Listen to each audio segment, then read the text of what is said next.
घरातला कांदा लसूण चटणी मसाला अचानक जर संपला तर आमच्या महिला भगिनींच्या पुढे खूप मोठा प्रश्न उभा राहतो की याचा पडणारा उभा पाऊस, याच पावसाळ्यात कोण चटणी बनवून देणार? अहो, तुमची समस्या ती स्वाद मसाल्याची जबाबदारी. अहो, उन्हाळ्यासारखाच स्वाद मसाल्यामध्ये तुम्हाला चटणी पावसाळ्यात सुद्धा बनवून मिळते आणि तुमच्या पुढे सगळ्यात मोठा प्रश्न उभा असतो, जर पावसाळ्यात केलेली चटणी माझी वर्षभर टिकेल का? अहो, त्याचं सुद्धा टेन्शन स्वाद मसाल्याने घेतले. स्वाद मसाले वर्षभर तुमच्या चटणीची गॅरंटी घेते. मग वाट कसली बघताय? या स्वाद मसाल्यामध्ये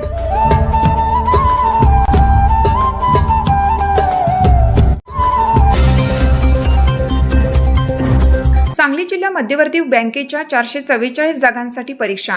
केंद्रे मात्र सांगलीपासून शेकडो किलोमीटर दूर. उमेदवार संतप्त. सांगली जिल्हा मध्यवर्ती सहकारी बँकेच्या 444 कनिष्ठ लिपिक पदांसाठी येत्या 31 ऑगस्ट रोजी होणाऱ्या लेखी परीक्षेचे प्रवेशपत्र हॉल तिकीट जाहीर होताच उमेदवारांमध्ये तीव्र असंतोष पसरला आहे. यापूर्वी जाहीर केलेल्या केंद्रांच्या यादीला फाटा देत अनेक उमेदवारांना सांगलीपासून शेकडो किलोमीटर दूर असणाऱ्या नंदुरबार, नाशिक, धुळे, अहिल्यानगर आणि जालना यासारख्या परजिल्ह्यांमध्ये केंद्र देण्यात आली आहेत. एकूण 444 जागांसाठी 19,000हून अधिक उमेदवारांनी अर्ज केले असून संपूर्ण भरती प्रक्रिया IBPS मार्फत राबवली जात आहे.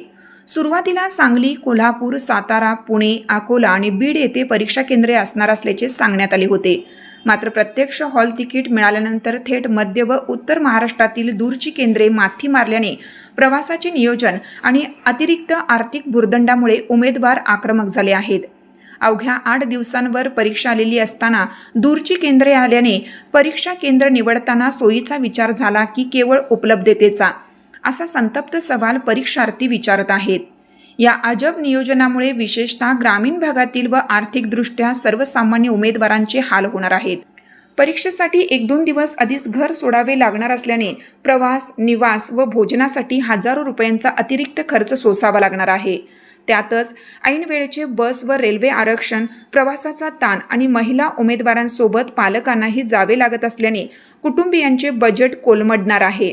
प्रशासनाने गंभीर दखल घेऊन जवळची केंद्रे उपलब्ध करून द्यावीत अशी मागणी होत आहे.